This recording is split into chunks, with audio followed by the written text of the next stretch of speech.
Oi, gente.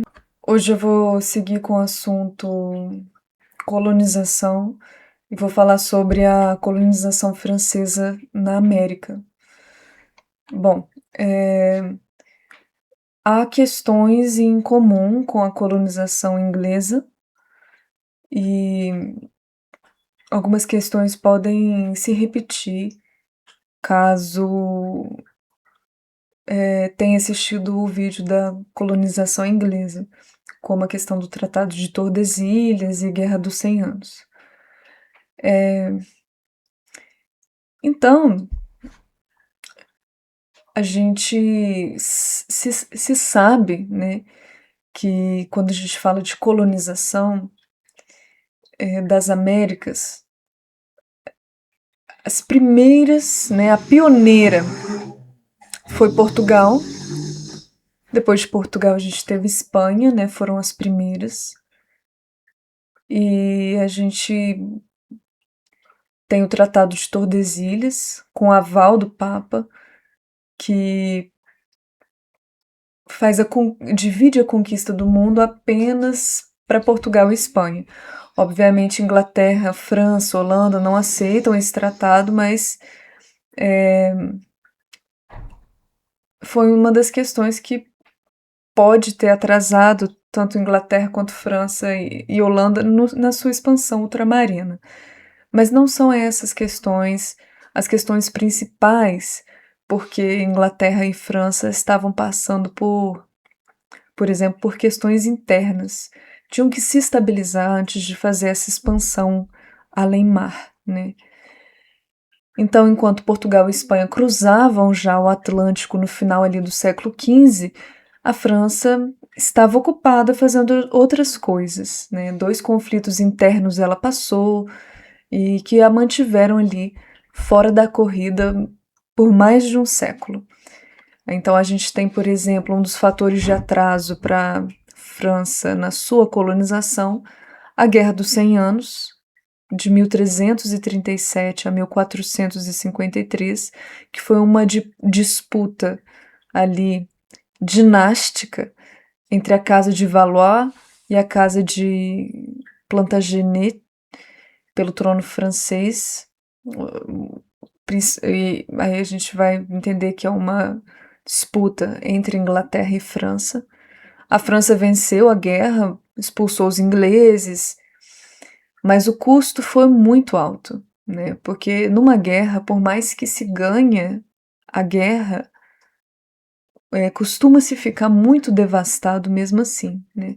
Então, na França, os campos estavam devastados, atrapalhou as colheitas, né? O comércio já estava colapsado, a nobreza decimada, porque para financiar a guerra, a coroa francesa ela criou muitos impostos ali, como a gabelle, imposto sobre o sal, que vai cair esse imposto só na Revolução Francesa. O povo estava saturado já da exploração que eles estavam passando, né? A França ela saiu vitoriosa, portanto, mas esgotada, né, exaurida. E ela levou décadas para se reorganizar.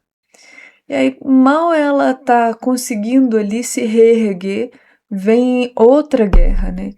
As guerras de religião na França, ali de 1562 a 1598, foi o segundo golpe ali no que causou o atraso francês na expansão além-mar, né? A gente tem uma briga por religião entre calvinistas, huguenotes, né, contra católicos. Então é a nobreza ali disputando poder. Os Guise de um lado, os Bourbon de outro lado.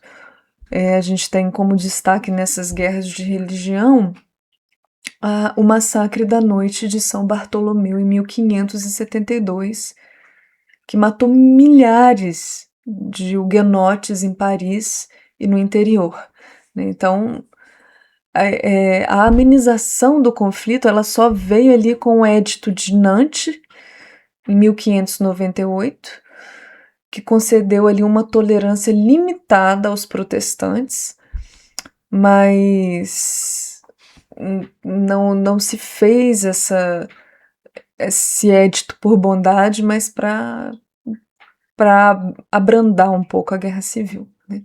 Então a França novamente ela não tinha recursos ali para o Oceano Atlântico. Mas a virada vai vir ali com o absolutismo da dinastia Bourbon, né? O absolutismo, né? A gente lembra o autoritarismo do poder, a centralização do poder. A gente tem ali o rei Henrique IV. O Henrique IV ele tentou reconstruir ali a França, mas ele foi assassinado em 1610. A gente tem o rei Luís XIII, com influência muito forte do cardeal Richelieu, que consolidaram ali o poder, esmagaram a nobreza rebelde, sitiaram La Rochelle em 1627, 28 e eliminaram ali a resistência dos huguenotes como força política. Quando eu falo que eles estabilizaram a política para eles, né, não para o povo. Mas o Richelieu, então ele criou a Companhia dos 100 Associados, em 1627. E essa companhia foi uma companhia de comércio, né? Ela viabilizou a colonização do que a gente vai chamar de Nova França.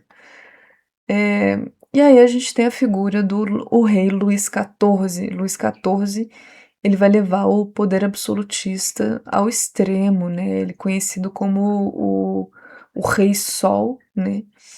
Ele vai centralizar o poder, controlar a nobreza em Versalhes, financiar o luxo da corte ali cobrando muitos impostos do povo, cair ali sobre os pobres, sobre os camponeses, né? A taille, a gabelle, mas a nobreza e o clero não pagavam impostos, né?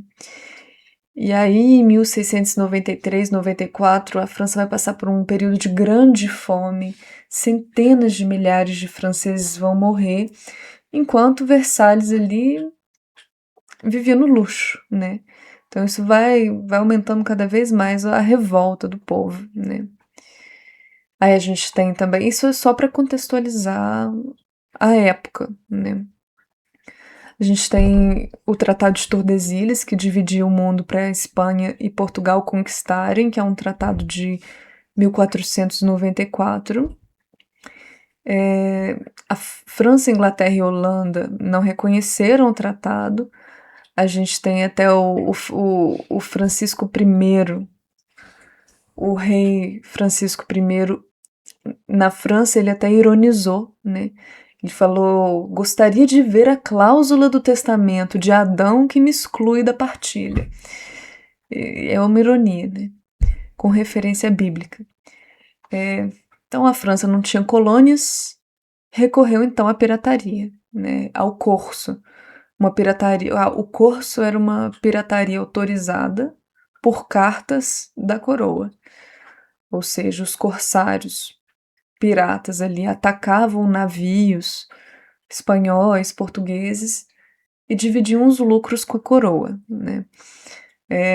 Isso desestabilizou um pouco ali o monopólio colonial português e espanhol. A gente tem a figura de René Tron, que saqueou o Rio de Janeiro ali em 1711 com 17 navios e 6 mil homens. Levou ali 600 quilos de ouro e centenas de escravizados que depois ele vendeu para a Guiana Francesa. Então essa pirataria francesa, ela atacou até o Brasil, né? Mas a colonização efetiva francesa, ela vai começar com a figura de Jacques Cartier. A gente tem ali o ano de 1534, o rei Francisco I envia Jacques Cartier para a América do Norte, e o Cartier ele vai explorar o Golfo de São Lourenço, né? E ele vai tomar posse desse território e vai sequestrar até 2 indígenas, né? Os indígenas iroqueses em Gaspé, Itanhoanhe e Domagaia, não sei os nomes direito. Ele vai levar esses indígenas que ele sequestra para a França como intérpretes. Sequestra, né, gente? Enfim. Deixa eu ver quanto tempo tá aqui, só para eu colocar um mapa da região depois. Eu vou anotando, peraí, o tempo. Em 1535, guiado por esses intérpretes sequestrados, o Cartier ele penetrou ali o rio São Lourenço, até Stadacona, que vai ser Quebec, e Hochelaga, que vai ser Montreal, segunda cidade mais populosa do Canadá hoje em dia. Então ele vai forçar esse auxílio desses indígenas que, bom, eles prometeram muito aos franceses quando eles foram sequestrados e levados para Paris, né? Prometeram que tinha muita coisa na América do Norte, até porque eles queriam estimular os franceses a voltarem, porque eles queriam voltar para casa, né? Era só isso, né? Os iroqueses sequestrados, eles vão apontar algumas rotas ali para o interior e vão mencionar metais preciosos, né? O Cartier, ele acabou concluindo que na cabeça dele a Ásia estava próxima e ele estava errado, porque a intenção dele era a Ásia nos registros oficiais, né? Aí ele passa o inverno em Stadacona e 25 franceses morrem de escorbuto. E vão ser os indígenas que vão ajudar esses franceses, os povos iroqueses, que vão fazer ali um chá de cascas e folhas e vão curar esses franceses em aproximadamente uma semana ali. E obviamente os franceses não vão retribuir de maneira grata o que eles fizeram por eles. Em 1536, o Cartier ele volta para a França, aí levando 10 iroqueses, e incluindo o chefe Donnacona. E para repetir as histórias do reino de Saguenay, justificando por que tinha que ter mais expedições naquele local, falando ali para o rei que aquele local ia ser valioso, enfim. Mas o Tanhoane e o Domagaia, eles perceberam que aquela obsessão francesa por ouro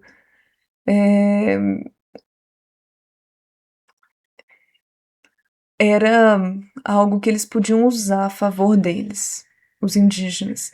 Então, eles, vendo que os franceses estavam obcecados por ouro, esses indígenas, eles, para garantir o próprio retorno, como eu disse, estimulavam as narrativas para que eles pudessem voltar para casa, né, para que o território fosse interessante para poder voltar em novas expedições. A agência indígena, a inteligência indígena, mesmo sob cativeiro, operou ali com a estratégia deles, né? Aí, em 1541, o Cartier tentou fundar uma colônia chamada Charlebourg-Royal. E alguns jovens franceses cometeram muitas violências com os indígenas dali, mutilaram muitos indígenas para demonstrar o poder das espadas deles, né? Mutilaram assim só para demonstrar força, né? Para dar um recado para os outros indígenas de uma maneira profundamente cruel, né? E essa retaliação vai vir, né? Os indígenas eles vão ficar muito revoltados com essa violência que passaram e vão acabar, os iroqueses, né? E vão acabar matando cerca de 35 franceses. E a colônia francesa vai fracassar. pela força da resistência indígena iroquesa na região, né? Então isso não foi fácil para a França simplesmente chegar dominando, né? A inteligência e força, a organização das populações indígenas é algo de se exaltar, né? Então as viagens de Cartier não fundaram ali uma colônia duradoura, mas estabeleceu ali a reivindicação da França sobre o vale do São Lourenço, né, que era a rota para o interior ali. Então, o contato inicial já definiu o padrão, né? Captura, instrumentalização, violência e uma negociação assimétrica com os indígenas. Então, esse foi o início da tentativa de colonização francesa. A gente tem tentativas de colonização francesas também na América do Sul, no Brasil. A gente tem a França Antártica, que foi uma colônia no Rio de Janeiro, especificamente na Baía de Guanabara. Uma colonização francesa que durou de 1555 a 1567, ou seja, durou 12 anos, né? Então não é pouco. Foi um dos primeiros grandes projetos coloniais da França nas Américas, foi a França Antártica, no Rio de Janeiro, na Baía de Guanabara, Brasil, né? Então a gente tem a figura do vice-almirante Nicolas Durand de Villegagnon, a serviço do rei Henrique II, que vai aportar ali na Baía da Guanabara com cerca de 600 homens, e eles já conheciam a costa ali, ou seja, eles não chegaram sem conhecer o território, porque há décadas eles já passavam ali na Baía de Guanabara, trocavam ferro por pau-brasil com os indígenas ali. E o vice-almirante Villegagnon, ele vai erguer uma fortificação na Baía de Guanabara, que é o Forte Coligny. É uma ilhota ali, uma ilha estratégica, e vai fundar o Henreville em terra firme. Ou seja, ele estava tentando estruturar a região para ele controlar a Baía de Guanabara, né? Os franceses eles não vão chegar violentando todos os indígenas que eles viam pela frente. Eles tiveram uma estratégia de se aliar com alguns indígenas, tupinambás e tamoios ali, que eram inimigos dos portugueses, então para eles era vantajoso fazer aliança com esses indígenas, não por bondade, mas por interesse, né? E esses indígenas forneceram, então, mão de obra, né? Trabalharam para os franceses, alguns mantimentos eles também forneceram. Sem os indígenas, a colônia francesa não sobreviveria esses 12 anos, com certeza não, né?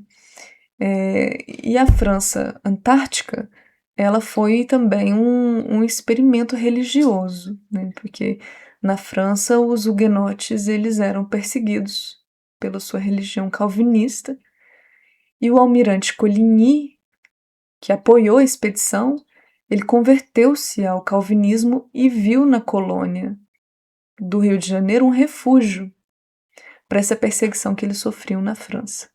Então, em 1557, chegaram ali cerca de 14 calvinistas de Genebra, entre eles o pastor Pierre Richier e o jovem Jean Delery, que depois escreveriam relatos ali sobre o ocorrido. E o sonho deles vai virar um confronto, né? O vice-almirante Villegagnon, ele era católico e ele vai entrar num choque teológico com os calvinistas, especialmente sobre a questão da Eucaristia. Eles vão começar a brigar ali. Em outubro de 1557, o Villegagnon ele vai expulsar os protestantes do forte. Alguns vão se refugiar ali entre os tupinambás, outros vão ser presos e mortos pelo Villegagnon. E esse Villegagnon, ele vai impor uma disciplina de ferro, uma disciplina pesada, né? Ele vai exigir que os colonos franceses ali se casem com as indígenas, com mulheres indígenas. E muitos vão fugir para as florestas, e a mão de obra indígena vai começar a se sentir muito explorada, né? Trabalhando para os franceses, vai cansar do excesso de trabalho e vai ficar cada vez mais desconfiada da presença francesa ali e vai se revoltando cada vez mais, né? A situação vai ficando brigas internas, brigas com os indígenas, eles vão tendo conflitos internos e ficando cada vez mais vulneráveis e mais frágeis para um possível ataque português, né? Os franceses alguns ali vão se refugiar em terra firme, vão manter algumas alianças ali com os tamoios, que vão até organizar a confederação contra os portugueses. Mas em 1560 os portugueses vão dar resposta, né? A gente tem a figura do governador-geral Mendes Sá. Ele vai mandar 26 navios, cerca de 2.000 homens. Ele vai destruir o Forte Coligny. Em apenas 3 dias eles já destruíram, né? E os franceses vão acabar escapando ali com a ajuda indígena, vão tentar resistir, a colônia resiste um tempo, mas vai entrar posteriormente a figura de Estácio de Sá, que era sobrinho do governador-geral Mendes Sá. E com Estácio de Sá, com reforços de Portugal, com trabalho diplomático com os jesuítas, os portugueses vão conseguir isolar ali os franceses, firmando ali o armistício de Iperoá com os tamoios e vai preparar o ataque definitivo, né? Em 1º de março de 1565, Estácio vai fundar São Sebastião do Rio de Janeiro, entre o Pão de Açúcar e o Morro de São João, uma base ali contra os franceses. Então a situação estava ficando realmente. Os franceses não iam conseguir resistir, né? 2 anos de combate, 2 anos resistiram. Em 20 de janeiro de 1567, os portugueses conseguiram expulsar de vez os franceses da Baía da Guanabara. O Estácio de Sá, no entanto, líder português na expulsão dos franceses, vai ser atingido por uma flecha envenenada no rosto. Vai morrer um mês depois, né? Essa técnica de fazer aliança com os indígenas, né, mas de maneira maliciosa, só para suprir os próprios interesses, sem ligar para os indígenas ali, era algo extremamente comum na colonização, né? E os indígenas, eles tinham um conhecimento de estratégia de guerra muito impressionante. Nessa questão da flecha envenenada, eles conheciam animais venenosos, anfíbios venenosos, e eles deixavam essas flechas e zarbatanas com veneno. Então você podia não atingir a flecha de maneira certeira, mas um cortezinho, passar de raspão ali, você já está infectado. Isso é uma estratégia, uma inteligência de guerra é impressionante, né? Então a França Antártica durou 12 anos, não foi uma colônia de povoamento, foi uma tentativa ali, marcada por muitas disputas religiosas internas, uma exploração da mão de obra indígena e expulsão militar. Deixou muitas marcas ali, o Rio de Janeiro foi fundado para expulsar os franceses, porque até então eles não ligavam muito para a região. E o relato de Jean Delery, que documentou essas contradições e essas violências de ambos os lados. Então, enquanto os franceses perdiam a Baía de Guanabara, eles vão tentar novamente conquistar um pedaço do Brasil, só que no norte do Brasil. E aí eles vão tentar uma colônia na França equinocial. Quando a gente fala equinocial, lembra da linha do Equador, né? Que fica ali no norte do Brasil, que é que corta o mundo ao meio. E essa França equinocial vai ser uma tentativa francesa de colonizar onde hoje é o Maranhão. Vai se dar ali de 1612 a 1615, uma tentativa que vai conseguir se manter ali por apenas 3 anos dessa vez. Então, depois do Rio de Janeiro, os franceses eles tentam no Maranhão, né?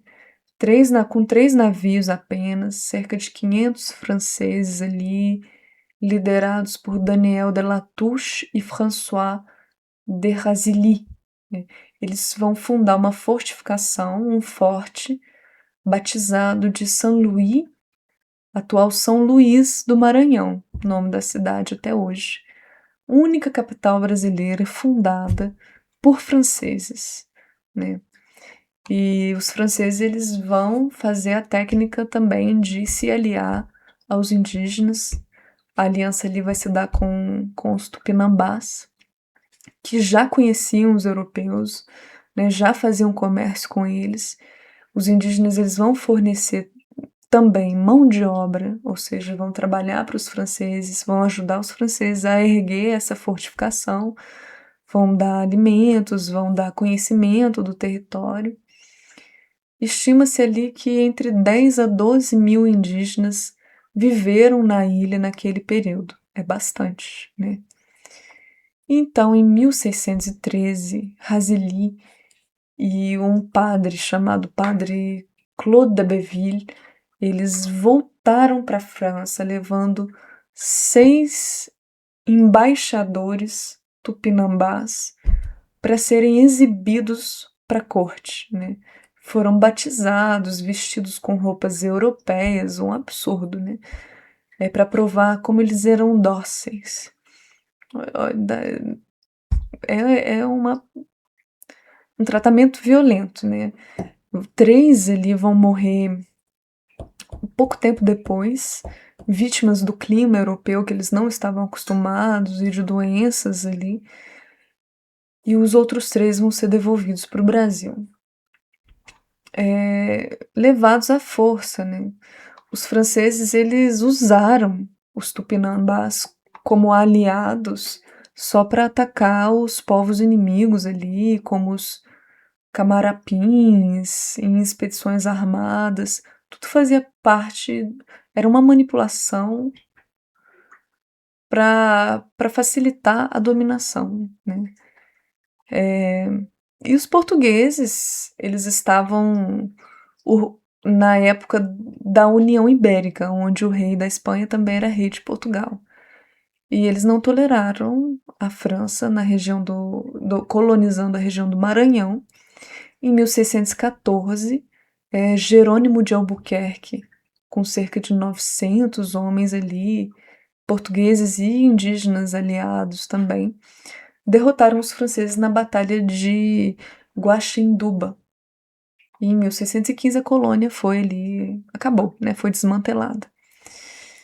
Então, uma forte presença indígena, né?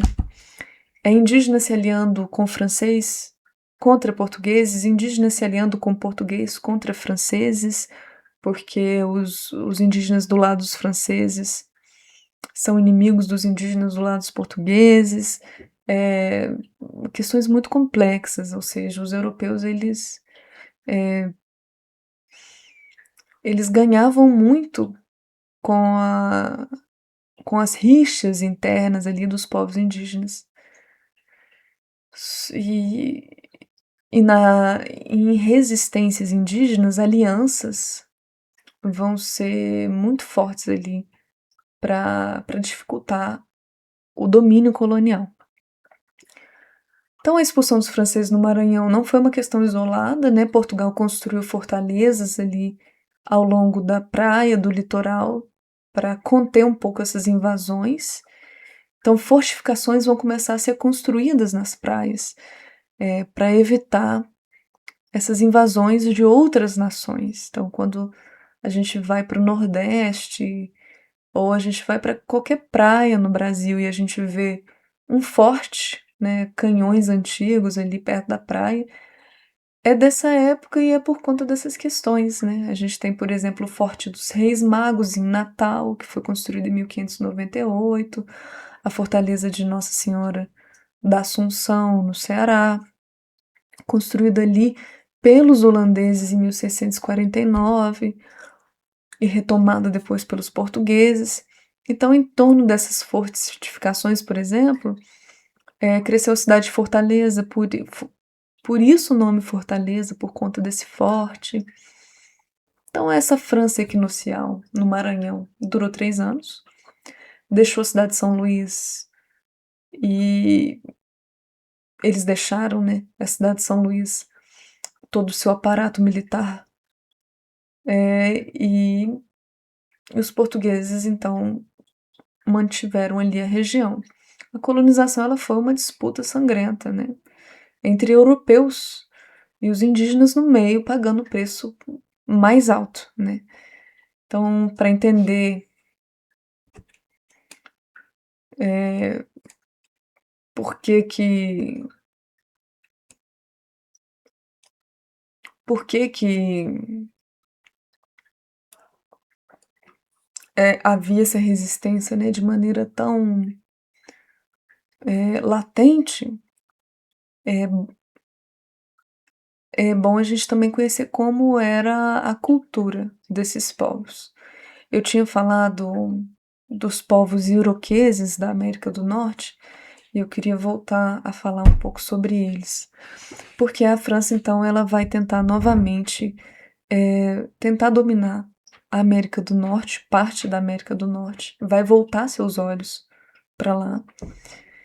E os iroqueses, os indígenas iroqueses, vão continuar dando dor de cabeça para os franceses. Eles vão ser uma das maiores resistências ali, coloniais. E para a gente entender essa história, seria interessante também a gente conhecer quem foi esse povo iroquês, qual era a cultura desses povos indígenas, chamados ali também de Rodenossone, Rodenossone, não sei qual que como que é a pronúncia, né? Mas os iroqueses, eles se autodenominavam assim, e a tradução para isso era povo da Casa Longa. E a Casa Longa era o centro da vida social e política deles. Eles viviam ali com até 60 pessoas no mesmo clã. Cada clã tinha aproximadamente 60 pessoas, né? E cada pessoa pertencia ao clã da mãe, né? Era um sistema matrilinear, né? Que dava às mulheres um poder imenso. Então é interessante ver essa contradição da Europa na época profundamente patriarcal, né? Sofrendo com uma resistência indígena que tinha um sistema muito matriarcal, né? Os clãs dessas mães ali, que eram mulheres mais velhas, cada clã tinha a matriarca, que era uma mulher mais velha ali, que era uma autoridade suprema, né? E eles nomeavam chefes de Royané. E se esses chefes falhassem, eles podiam ser destituídos do seu cargo. Então não havia um autoritarismo do chefe grande como no caso da política europeia da época, né? Eles eram mais avançados nessa questão. E os iroqueses controlavam muitas terras, muitos recursos, tinham um sistema complexo de distribuição de alimentos, né? Eles tinham até um conselho formado ali por um grande conselho formado por 50 chefes aproximadamente, que tomavam decisões a partir de consenso, né? Então, uma espécie de democracia ali, os Mohawk, e, e Sêneca, né, discutiam primeiro, depois Oneida e Caiuga e os Onondaga davam a aprovação final, enfim. Se uma nação discordasse, o processo tinha que recomeçar de novo de discussão no conselho. Bom, economicamente, né? Economicamente eles cultivavam milho ali, feijão, abóbora. Os 3 irmãos ali era milho, feijão e abóbora.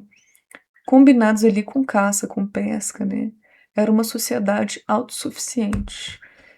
E como que era a questão da guerra ali, né? Quais que eram as técnicas deles? Espera que eu já volto. Bom, na guerra eles tinham uma técnica nos conflitos de fazer o chamado escalpelamento. Tira o couro cabeludo aqui, ó. Escalpelar, né? Tortura de prisioneiros e adoção forçada de cativos, né?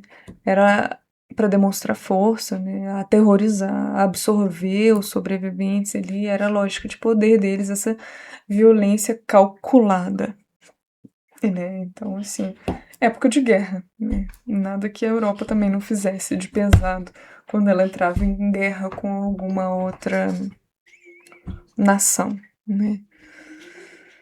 Essa confederação iroquesa era uma democracia participativa, né, que inspiraria os fundadores dos Estados Unidos.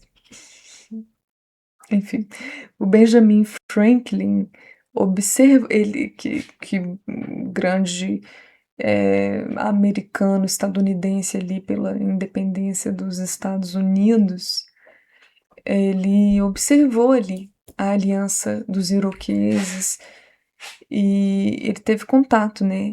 E até chegou a perguntar se 6 tribos mantiveram essa aliança, por que as colônias inglesas não iam fazer o mesmo, né?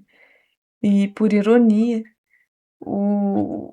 os europeus eles aprenderam com os iroqueses a arte da federação e usaram esse conhecimento para subjugá-los, né? Subjugar os indígenas. Bom, ai, peraí que minha cachorrinha tá escorregando.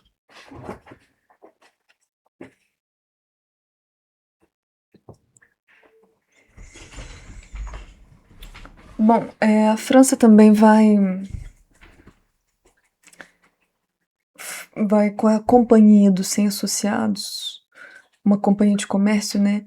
Vai chegar em Quebec e também em Montreal, ali de 1608 a 1642. Então, em 1608 a gente tem a figura de Samuel de Champlain, que vai fundar Quebec e vai ser o motor da colônia francesa, né? Principalmente por conta do comércio de pele de castor.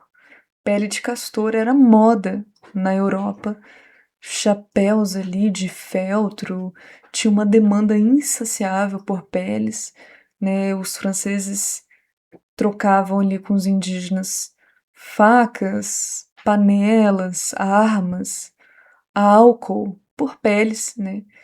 E os indígenas utilizavam todo aquele aparato que os franceses trocavam com eles para se fortalecer em armamento, para travar seus conflitos, caso houvesse necessidade, se fortalecerem, né? E ali em 1640 já a Companhia dos 100 Associados vai importar cerca de 25 mil peles de castor por ano.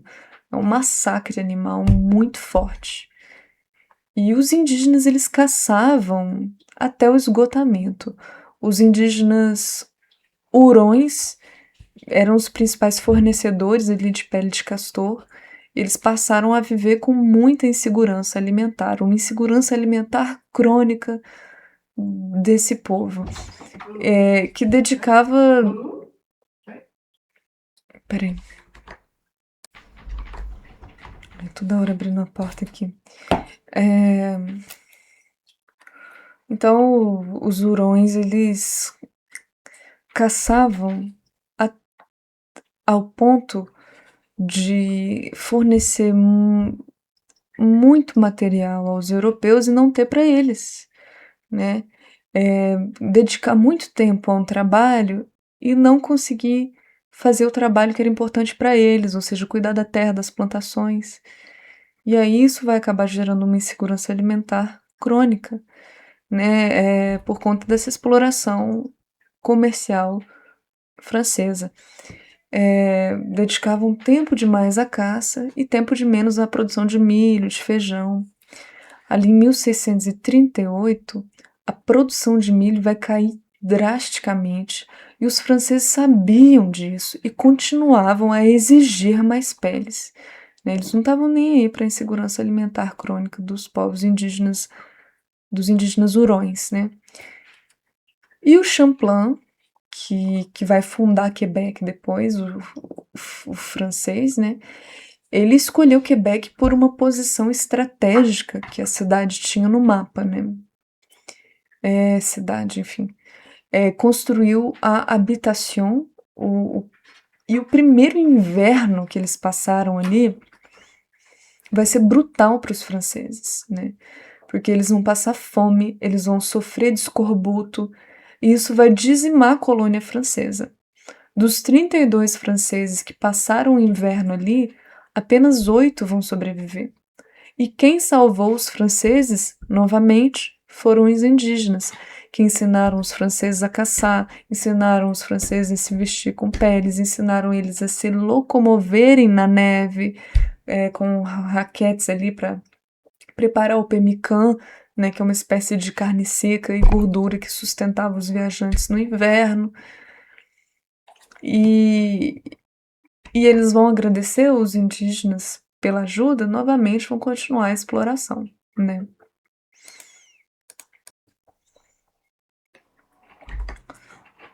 O território ali ele já era palco de muitas guerras indígenas antigas, né? Iroqueses contra hurões, algonquinos, Montagnier. O Champlain ele vai se aliar ali aos inimigos dos iroqueses, técnica clássica da violência da colonização, né? E vai trocar com esses inimigos dos iroqueses armas de fogo por peles e proteção, né? Em 1609, o Champlain ele vai pagar o preço, né? Ele partiu ali com 2 franceses e cerca de 60 guerreiros indígenas contra 200 iroqueses. E disparou ali o seu arcabuz, que é um tipo de arma de fogo, né? E o Champlain vai matar 2 chefes indígenas com um tiro, né? Os iroqueses, eles ficaram espantados, até então eles não tinham visto arma de fogo nesse nível, né? E vão fugir assustados. Vai haver cerca de 50 a 100 mortos ali, 12 vão ser capturados e torturados. E essa vitória francesa sobre os iroqueses vai ser alvo de vingança, porque os iroqueses eles vão pensar numa vingança contra os franceses que vai durar décadas. Eles têm essa fama de tentarem pagar, não na mesma moeda, mas vingar mesmo, né? Não deixa barato. Então, os iroqueses eles começaram a se armar mesmo com armas de fogo. Eles vão dar um jeito de comprar armas de holandeses, né? Sem restrições ali. Os franceses só vendiam armas para indígenas batizados, né? Então eles vão pegar dos holandeses. Em 1640, os iroqueses eles já estavam equipados com mosquetes, né? Superando até ali os aliados dos franceses. Mas a maior violência ali indígena vai ser com as doenças, né? Porque os franceses vão trazer varíola, vão trazer sarampo, e isso vai causar muitas mortes, né? Os hurões somavam ali cerca de 30 mil pessoas em 1615, Em 1640 eles já vão ser cerca de 10 mil apenas, né? Então, epidemias eliminaram quase 2/3 ali da população de Hurão em 25 anos. Então,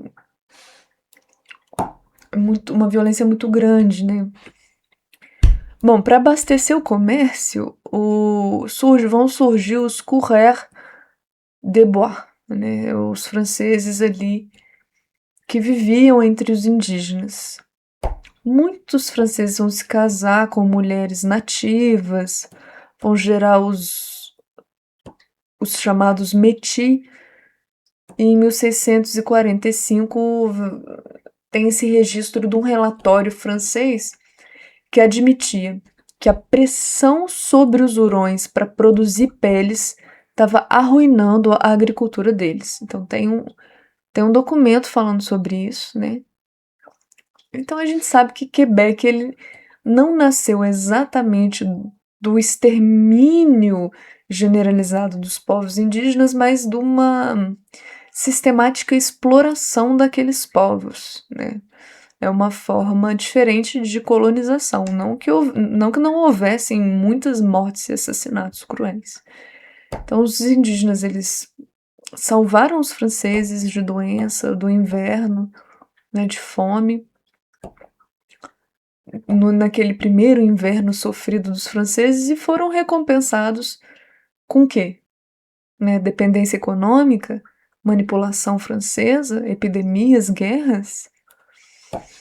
Então, os indígenas vão ficando cada vez mais ressabiados, né, obviamente.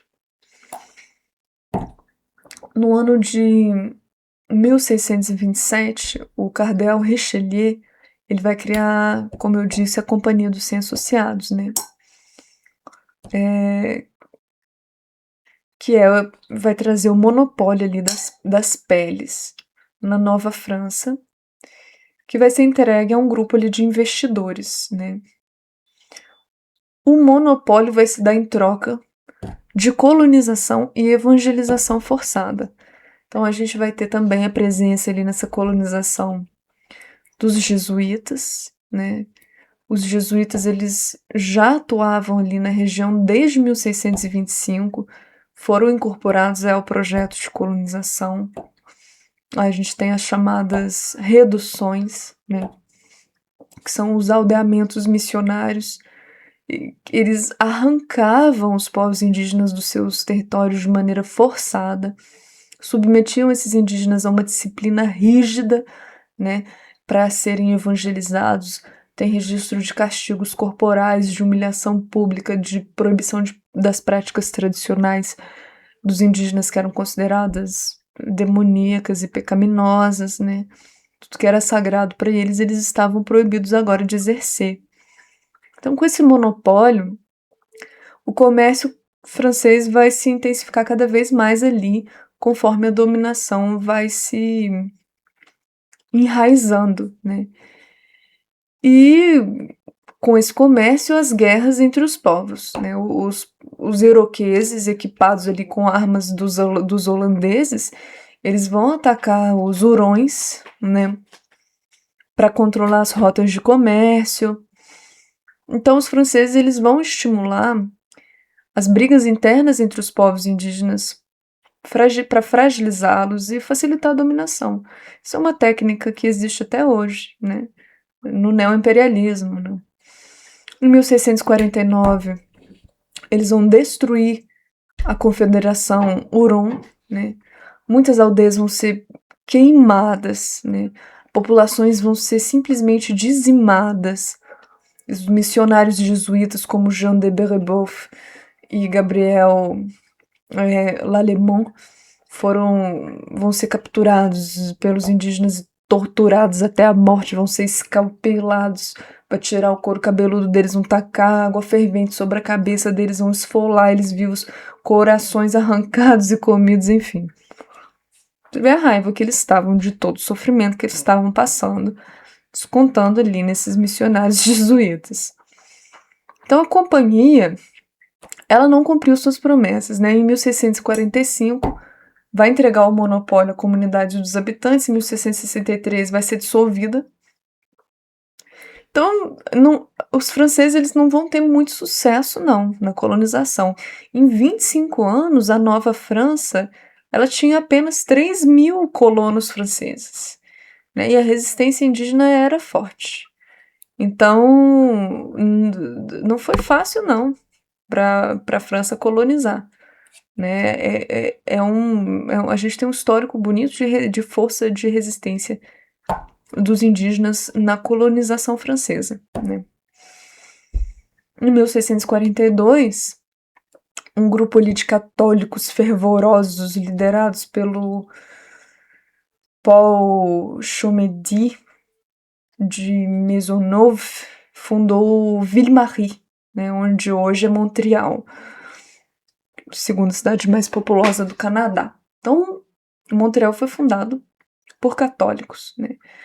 A expedição vai sair da Société Notre-Dame de Montréal, Sociedade Notre-Dame de Montreal, cujo nome já entregava o jogo, né? Sociedade Notre-Dame de Montreal para conversão dos selvagens da Nova França. Então, Montreal vai ser fundado com objetivo missionário, né? Uma cidade fortificada para instruir os franceses e os indígenas cristãos. Evangelização violenta e forçada, né? Então, aquele local já era usado há séculos pelos iroqueses como um importante ponto de encontro. Então, o Maisonneuve, mais uns 50 colonos franceses ali, vão desembarcar na região em maio de 1642 e vão erguer um forte, que é o Forte Ville-Marie. E a missão, desde o início, foi um fracasso. Né? Os indígenas eles mostraram interesse nenhum em se converter ao cristianismo. Né?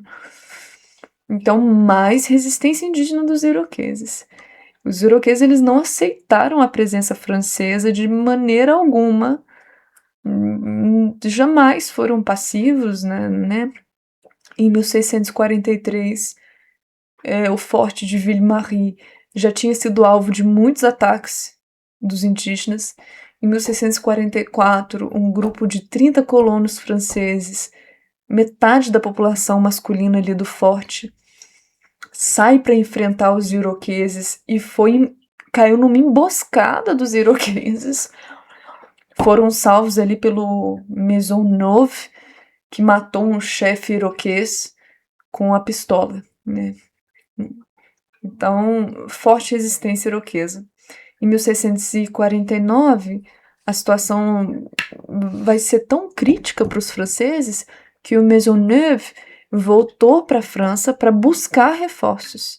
Em 1653, cerca de 100 soldados franceses chegaram ali. Os iroqueses, no entanto, eles não conseguiram conquistar a cidade, né? Mas os franceses também não conseguiram subjugar os iroqueses. Ficou aquela rixa, né? Um impasse militar prolongado. Os franceses eles se mantiveram ali no forte com reforços constantes, eles sempre tinham que estar pedindo reforços, e os iroqueses continuaram controlando o território ao redor, e a situação só foi resolvida em 1701, no século XVIII, com a Grande Paz de Montreal, que é um tratado que encerrou a guerra com os iroqueses, mas Montreal ela não sobreviveu porque os franceses venceram os iroqueses militarmente, né? Mas porque a resistência indígena foi gradualmente enfraquecida, né? Seja por doenças, por divisões, por exaustão, né? Mas a força iroquesa é impressionante, né? Então, enquanto a Nova França se consolidava ali no norte, a coroa do rei Luís XIV na França financiava a expansão para o interior, né? Então a gente vai ter também o expansionismo, né? O aumento no território dessa colonização francesa, com destaque ali para a expedição ao Mississippi e Louisiana, que hoje são territórios dos Estados Unidos, né? A Louisiana, grande território ali, um estado dos Estados Unidos, de 1673 a 1682, século XVII, então. Então, em 1673, a gente tem o rei Luís XIV da França e seu ministro das Finanças, o Jean-Baptiste Colbert, se eu não me engano, que eles financiaram, então, a expansão para o interior ali da América. O objetivo deles era achar uma rota para cair no Oceano Pacífico, porque aí eles iam chegar no Extremo Oriente, na Ásia. Isso ia ser bom para eles, né? Então eles queriam mapear o rio Mississippi ali, que os indígenas chamavam de Mississippi. Então é um nome indígena. Então a missão foi dada a Louis Joliet, que tinha só 27 anos, e também a missão foi dada a um padre jesuíta, Jacques Marquette, que tinha 36 anos. Né? Joliet recebeu a concessão do comércio de peles para financiar essa expedição, e Jacques Marquette a concessão de espalhar o catolicismo. Né? Eles partiram com 2 canoas e 5 homens, desceram o rio Mississippi e encontraram uma nação indígena, os Peorias, nação Illinois, né? E esses indígenas deram informações para esses franceses sobre o rio Mississippi. Na região do Arkansas, encontraram indígenas com tecidos, com vidro, com armas de fogo. Esses indígenas haviam tido contato com os espanhóis, né? E esses indígenas disseram para os franceses que o rio desaguava no mar e que os espanhóis estavam por perto, né? Então os franceses, pouquíssimos, né? Eles estavam em canoas, eles ficaram com medo de serem capturados e retornaram, mas guardaram a informação, né? Era o que eles queriam, que o rio desaguasse no mar. A expedição foi para mapear ali o território, né? Abriu caminho para a colonização, para o comércio de pele, abriu caminho para as doenças, para varíola, para sarampo, até para peste, né? Que já havia dizimado os Hurões e agora alcançariam as nações do Mississippi, infelizmente. E aí, em 1682, a gente tem a figura do francês Robert de La Salle, que vai descer o rio Mississippi até o Golfo. Aí a gente fala, planta cruz e placa com o brasão de Luís XIV, né? Ele vai batizar a região de Louisiana, que chama Louisiana até hoje. E a França vai reivindicar um território imenso, do Canadá até o Golfo. Um território enorme, né? Eu vou colocar um mapa aqui. E com ele o controle também vai reivindicar o controle do comércio de pele e das rotas fluviais. E os indígenas que ali viviam, Illinois, Natchez, Choctaw, Chickasaw, não foram consultados sobre isso, obviamente. Né? A colonização foi muito violenta. Eles vão fundar postos, vão fundar fortificações, né? Como o Forte Rosalie, no território dos Natchez, vão impor ali um comércio de peles de muita exploração. Os indígenas vão pressionar os indígenas a caçarem até a exaustão e a insegurança alimentar, vão dizimar as populações com doenças. Né? Em 1729, os indígenas Natchez, eles se revoltaram, eles massacraram os franceses, destruíram o Forte Rosalie. Então os franceses vão retaliar de volta, vão matar, vão escravizar, vão dispersar os sobreviventes. Então aqui a gente já vê, principalmente pela questão do mapa, né? A gente já vê é o fortalecimento da colonização francesa. Eles vão começando a ganhar força e agora os indígenas que se revoltarem, eles vão sofrer uma retaliação muito maior. Já sofria, claro, mas vai se intensificando, né? Deixa eu ver quanto tempo aqui que eu tô falando.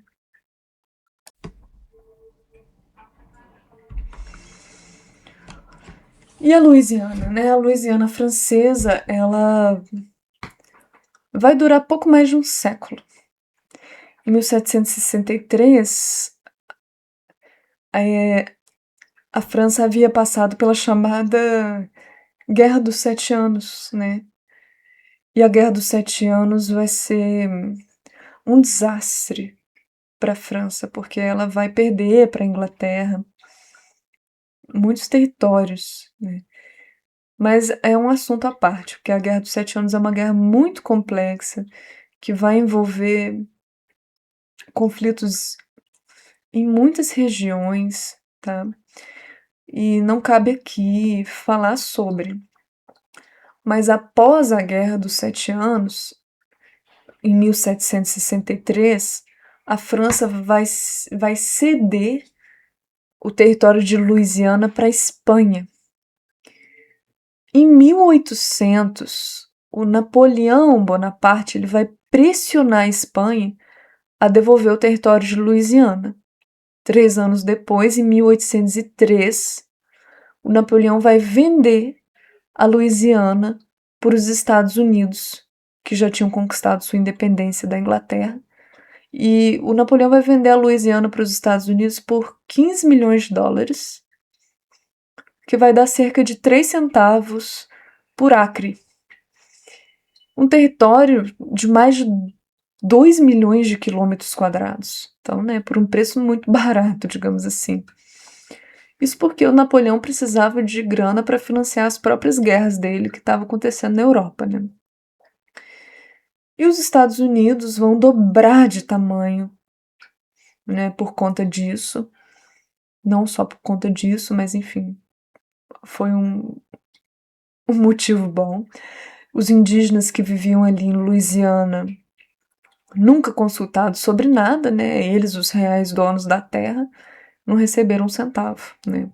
Então, enquanto os franceses exploravam ali o interior do continente, um outro modelo vai se consolidar no Caribe, né? Porque a França ela vai tentar a dominação na América do Sul, vai tentar a dominação na América do Norte, mas vai tentar também dominação na América Central, tá? Então, a gente tem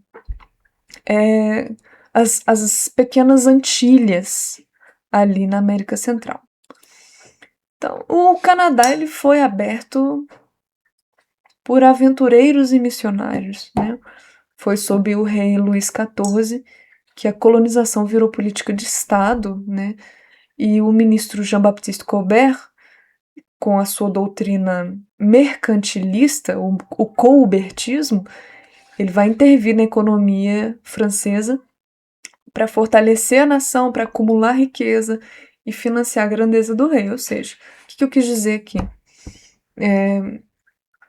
A intenção do ministro das Finanças do rei francês Luís XIV era a acumulação de riqueza e para fortalecimento da nação. Eles não estavam nem aí para o povo francês também, não. Era para a realeza mesmo, né?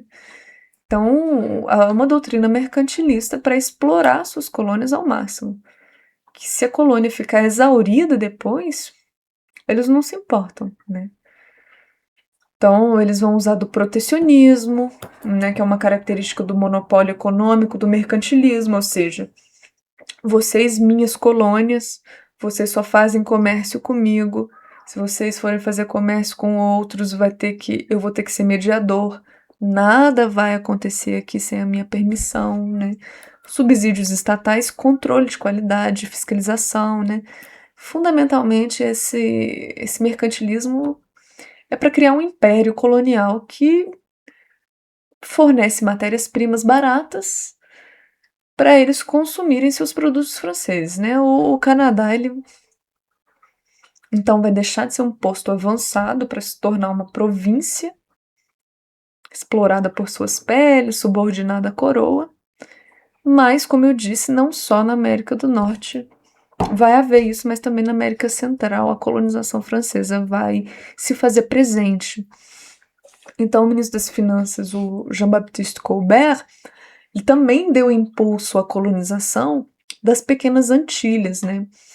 Em 1664, foi criada a Companhia das Índias Ocidentais Francesa, com monopólio do comércio das ilhas do Caribe, né? A gente tem Guadalupe, Martinica, São Cristóvão, São Bartolomeu e outras ali ocupadas desde 1635, né? O objetivo era transformar aquelas terras em máquina de lucro. E o lucro ele veio na forma de produtos tropicais, né? Que eram os mais lucrativos da época. Produção de tabaco, de açúcar, de algodão, de cacau, de café, né? Então, isso dava muito dinheiro. E a exploração dos trabalhadores nessas plantações era brutal, né? A França também vai utilizar da mão de obra negra escravizada, né? Vai participar do tráfico transatlântico, né? Então, é a situação muito violenta. Mas a cana-de-açúcar foi a grande vedete da França, né? As Antilhas ali, essas pequenas ilhas, se transformaram em enormes plantations, enormes latifúndios de cana-de-açúcar voltados para a exportação, né? Esse sistema exigiu uma mão de obra intensiva que os franceses vão encontrar na África, né? E aí vai haver uma exploração brutal da escravização, né? Milhares de africanos sequestrados e trazidos à força para trabalhar sob condições desumanas, né? Literalmente morrer de trabalhar em poucos anos. Morria de trabalhar em poucos anos, seja de exaustão, seja de doença, seja de punições severas, né? As mulheres sofrendo abuso, né? Eram desumanizados, transformavam-se em mercadoria, né? Então, uma política profundamente cruel. Tá, e os povos indígenas da América Central, dessas ilhas nas Antilhas, né? E os povos indígenas que viviam nesse Caribe foram também subjugados, escravizados, dizimados, né? Os que resistiram depois foram massacrados. Além dos africanos escravizados, os franceses usaram os engagés. Engagés eram brancos, rei noir, que trabalhavam em regime compulsório ali por 3 anos e depois recebiam terras, né? No vídeo sobre colonização inglesa nas Américas, eu falei sobre o sistema de servidão, né? De como que os brancos pobres ingleses eram explorados de maneira profundamente cruel no sistema de servidão. Porque eles não eram trabalhadores livres totalmente, eles eram quase escravizados, né? Então a França também fazia esse sistema de servidão, né? Abusava até da própria população branca deles, né? Mas não tão intensamente quanto da população negra, claro. Em 1685, a França vai promulgar o Código Negro, Code Noir, né? Que era um conjunto de leis que regulamentava a escravização nas colônias e definia alguns direitos e deveres dos senhores de escravizados e dos escravizados. É mais direitos dos senhores e deveres dos escravizados, né? Na prática, aquele código negro era um instrumento de controle, né? Essa lei proibia a reunião de escravizados, eles não podiam se reunir, se agrupar. Limitava até os movimentos, como eles podiam se movimentar. Previa também na lei castigos corporais, pena de morte para fugitivos. A violência colonial francesa, então, ela era institucionalizada. Ela era permitida por lei, né? Codificada ali, transformada em lei. E o ministro das Finanças, com sua política, né, o colbertismo, transformou a colonização francesa nessa atrocidade, né? E o Canadá, lá no norte, tornou-se uma província, as Antilhas a máquina de açúcar, a máquina de café, enfim. Mas lá em meados ali do século XVIII, a França vai perder o Canadá para a Inglaterra. Aí ela vai ficar só com as suas ilhas açucareiras ali na América Central, no Caribe. Isso vai acabar enfraquecendo ela, né? Também por conta da Guerra dos 7 Anos, que eu havia dito.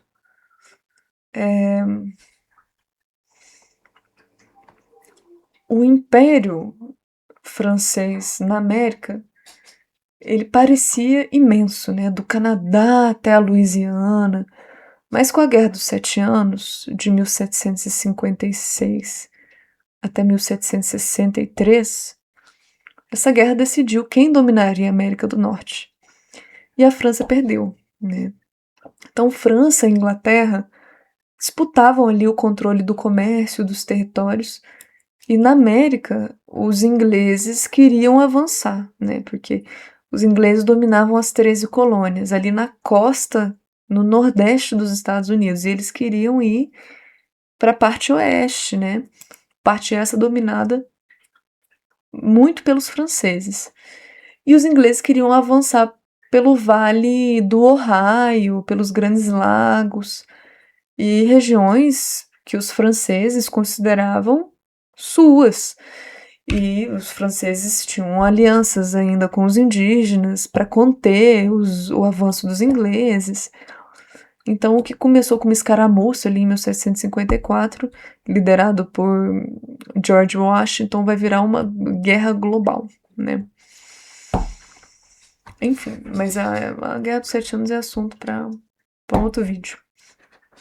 A França até que tinha um exército forte na Europa, mas a sua marinha foi derrotada. E isso impediu a chegada de reforços na América. E a Marinha Britânica sempre foi muito poderosa, assim, né, nessa época. Em 1759, os ingleses conquistaram Quebec. Em 1760, Montreal caiu. O Canadá estava perdido já. Nas Antilhas, no Caribe, né, os ingleses capturaram Guadalupe e Martinica. Então não estava sobrando muito para os franceses, não. Em 1763 vai acontecer o chamado Tratado de Paris, né? A França vai ter que dar para a Inglaterra todo o território a leste ali do Mississippi, Canadá, Acádia, Ilhas de Granada, São Vicente, Dominica, Tobago. Foi a expulsão da França ali do continente norte-americano, né? A França manteve ali algumas ilhas açucareiras, vai recuperar Martinica, Guadalupe, Santa Lúcia, umas ilhas pequenas, Saint-Pierre e Miquelon. Mas é uma escolha muito calculada a França ficar com essas regiões, porque foi uma escolha muito inteligente manter essas regiões, mesmo que pequenas, porque o açúcar era muito mais lucrativo do que peles, né? E a Louisiana oeste do Mississippi vai ser cedido à França.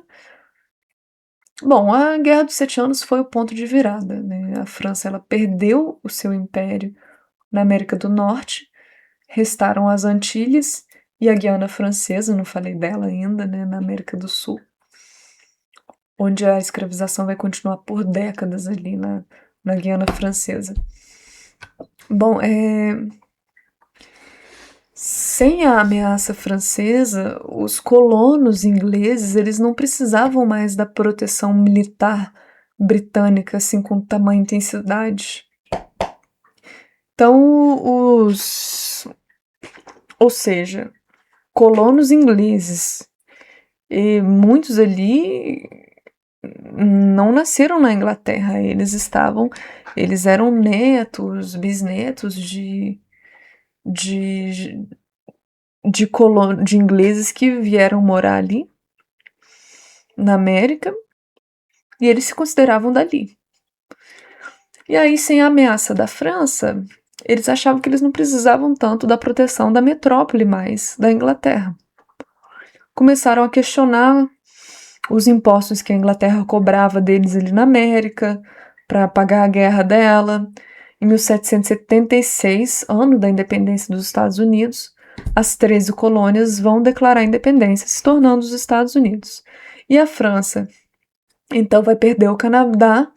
A França vai vingar a Inglaterra apoiando os revolucionários americanos na independência dos Estados Unidos contra a Inglaterra.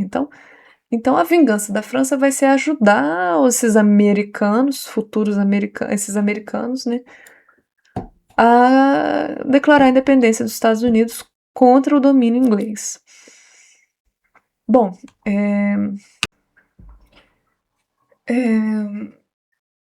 tá. Enquanto a França perdia o Canadá e vendia a Louisiana, ela manteve então um pedaço da América do Sul. E ela mantém esse pedaço da América do Sul até hoje, né? Que é a Guiana Francesa, que até hoje é da França, né? Que é um estado da França.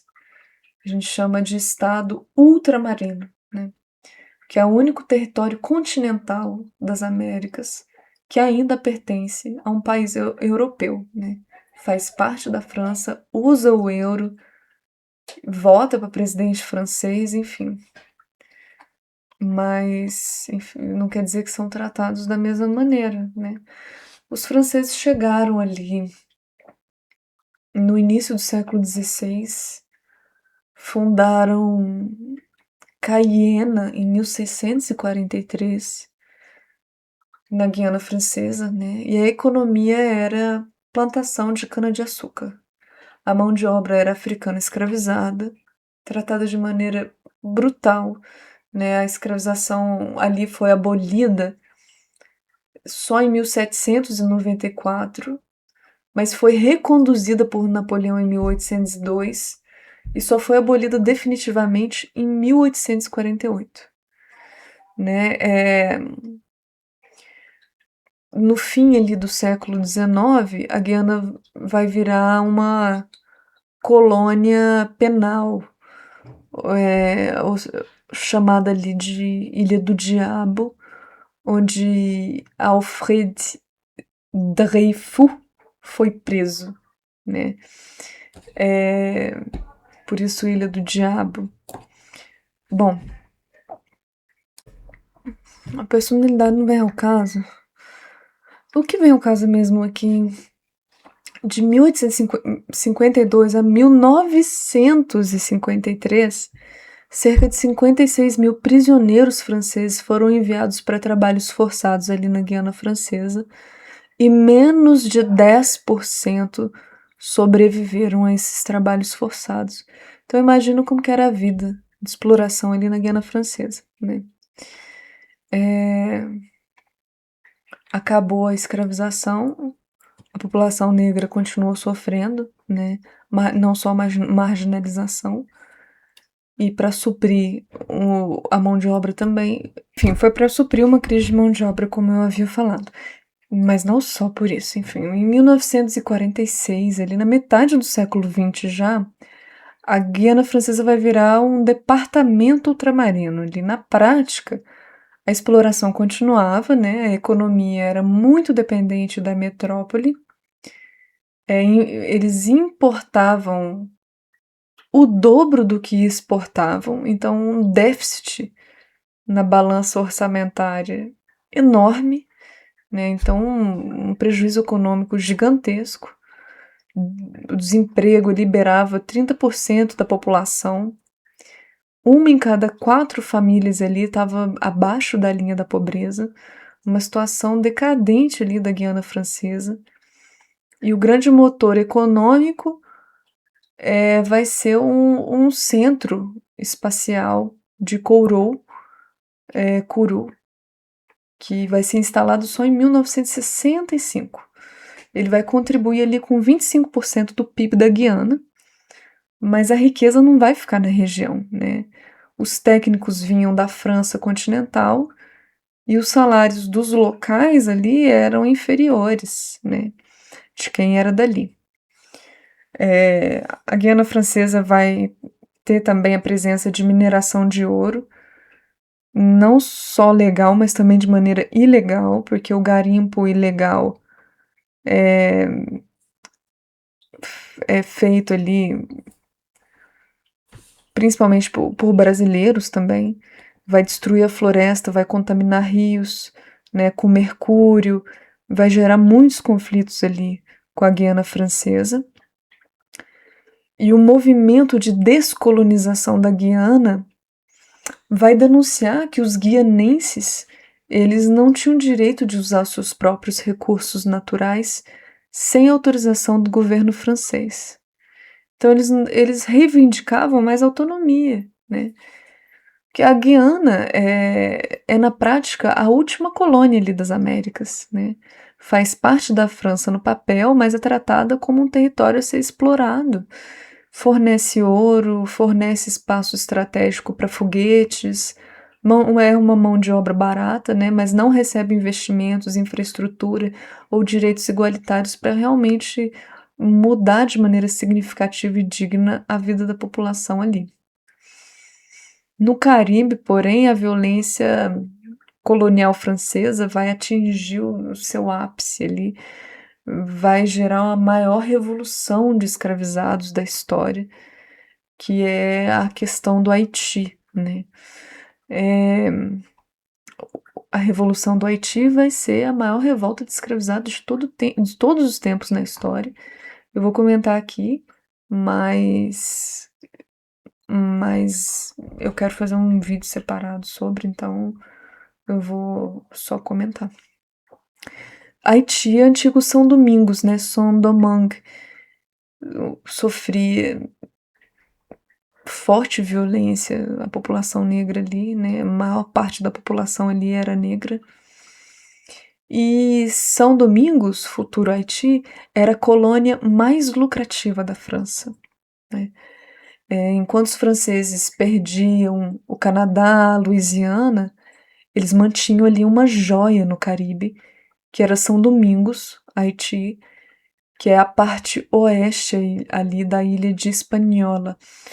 Em 1697, pelo Tratado de Ryswick, a Espanha vai reconhecer o domínio francês ali e os franceses vão rebatizar a região de Saint-Domingue, transformando aquela colônia na mais lucrativa deles. A riqueza vinha de um sistema brutal de latifúndio, né, de plantation, de enorme propriedade, de enorme porção de terra plantando uma coisa só, né? Seja cana, seja café, seja tabaco, seja algodão, movidos a sangue, né? Porque a mão de obra era africana, escravizada, trazida em navios negreiros em condições desumanas. Né? Em 1788, a colônia tinha 27 mil brancos e cerca de 22 mil libertos e mais de 400 mil escravizados. Alguns estimam mais de 600 mil, né? E a violência era o método, né? Os escravizados chegavam a trabalhar às vezes 16 horas por dia, 14, 16 horas por dia, na moenda ali, perdiam os dedos, perdiam às vezes as mãos, perdiam às vezes os braços na hora de moer, né? Os rolos ali não paravam para ninguém, os feridos eram descartados ou continuavam trabalhando mutilados mesmo. Os castigos públicos ali para amedrontar a população negra, com chicotadas, com tronco, com correntes, com marcas a ferro. O Código Negro de 1685, na prática, ele era um instrumento de controle, né, proibia reuniões, limitava os movimentos, previa castigos, né, corporais, penas de morte para fugitivos. Então, a subordinação racial era a base do sistema. E a expectativa de vida de um escravizado recém-chegado ali da África era de uma década no máximo, no máximo. Sabia que você não ia durar mais que 10 anos ali, ia ser a maior perspectiva ali. O que é muito triste, né? O São Domingos produzia ali 40% do açúcar, 60% do café francês, 60% do café da Europa eles produziam, né? 40% do açúcar. E é a riqueza que financiou o Palácio de Versalhes, as guerras de Luís XIV, vinham ali todas cobertas de sangue, né? E os escravizados não aceitaram isso passivamente. A resistência deles era diária, seja sabotando, seja fugindo, seja formando quilombos, né? Em 1791, a violência vai explodir, né? Os escravizados vão fazer um levante, liderados por Toussaint Louverture. Eles vão lutar contra os franceses, contra os espanhóis, contra os ingleses, vão vencer. Em 1804, então, o Haiti vai se tornar a primeira república negra do mundo, né? Eles vão declarar sua independência. Então, uma história de resistência linda que vale a pena ser deixada para um vídeo sozinho, né? Então, a Revolução Haitiana merece um vídeo inteiro. A história da colonização francesa não termina com a derrota dos 7 anos, termina ali com a Revolução dos Escravizados, que venceu o Império Francês, né? Bom, tô terminando o vídeo. Para finalizar, vale a gente falar também um pouco de alguns exemplos ali de resistência indígena. A gente tem, por exemplo, a Guerra dos Abenaquis. Os povos indígenas Abenaquis, eles ficavam ali entre a Nova Inglaterra e a Nova França, na América do Norte. Eles foram aliados dos franceses contra os ingleses, mas não por submissão, né? Eles tinham seus próprios motivos, que era proteger suas terras, proteger seu modo de vida. E após a Guerra do Rei Guilherme, que eu conto no vídeo sobre colonização inglesa, eles vão fazer as pazes com os ingleses por conta própria, ignorando os franceses. Em 1688, eles vão atacar alguns assentamentos ingleses ali no Maine, em Nova Hampshire. Vão queimar cidades. Vão forçar os colonos a recuar. Não era pouca coisa não, né? A resistência deles vai ser tão efetiva que Massachusetts, por exemplo, vai oferecer recompensas por Abenakis escalpelados, né? Os Abenakis, eles usaram a rivalidade europeia para garantir sua própria sobrevivência. O que eu quis dizer com isso tudo aqui? Ficou meio confusa a explicação, mas por que a resistência dos povos indígenas Abenakis é um exemplo tão interessante de resistência? Porque eles utilizaram a técnica que os próprios europeus utilizavam. O que os europeus faziam? Estimular a briga entre os próprios indígenas para poder dominar com mais facilidade. Os povos indígenas Abenakis, eles estimularam o conflito entre franceses e ingleses, o conflito interno entre os europeus, para garantir a sua própria sobrevivência, né? Então não é que eles estavam do lado dos ingleses e dos franceses, eles tiveram estratégia de guerra, né? Estratégia diplomática, digamos assim. E é um exemplo muito interessante, né? A gente também tem a revolta dos indígenas Fox. Os Fox eram chamados de Mishwaki, ficavam ali na região dos Grandes Lagos. Eles se revoltaram contra uma aliança francesa indígena que estava os povos Fox estavam sendo muito pressionados a fornecer pele, né? E eles se revoltaram. Em 1712, eles atacaram uma guarnição francesa, onde hoje é Detroit, mataram vários soldados, colonos. A guerra foi se arrastando. A guerra durou 2 décadas. Eles foram resistindo, lutando por 2 décadas. Não se submeteram a essa pressão para fornecer peles. Fornecimento de pele, que os indígenas que acabavam se submetendo a isso passavam insegurança alimentar, como eu falei, né? Em 1733, eles foram aniquilados, né, por uma aliança de franceses e outros povos indígenas, mas isso não torna sua resistência menos importante, né?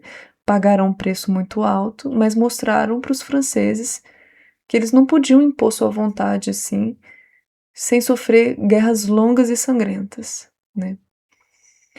A gente tem também a resistência dos indígenas dos Illinois, né?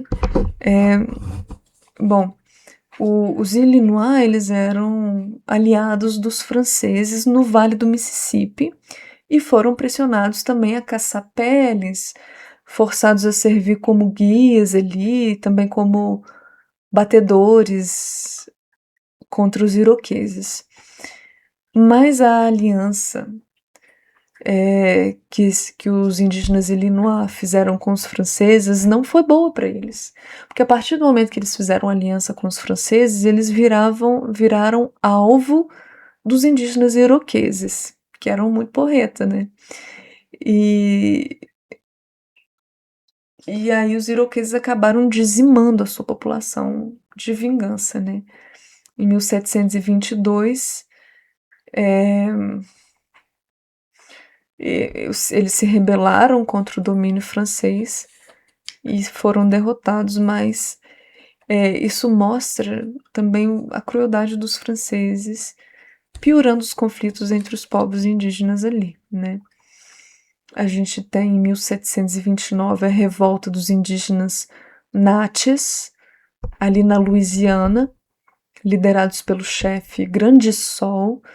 Eles se revoltaram ali em 1729 e o estopim foi um comandante francês, né? A gota d'água foi quando esse comandante exigiu que os indígenas abandonassem uma aldeia para eles plantarem tabaco. E aí eles se revoltaram com esse pedido, claro, abandonar a aldeia inteira deles, que era sagrada para eles, para plantar tabaco. E aí eles atacaram o Forte Rosely dos franceses, mataram cerca de 230 franceses ali, capturaram até mulheres e crianças. E os franceses vão retaliar os indígenas Natchez com profunda violência, com a ajuda de indígenas Choctaw e Illinois. E os Natchez foram massacrados ali, vendidos como escravizados, ou foram forçados a se dispersar para outros lugares, né?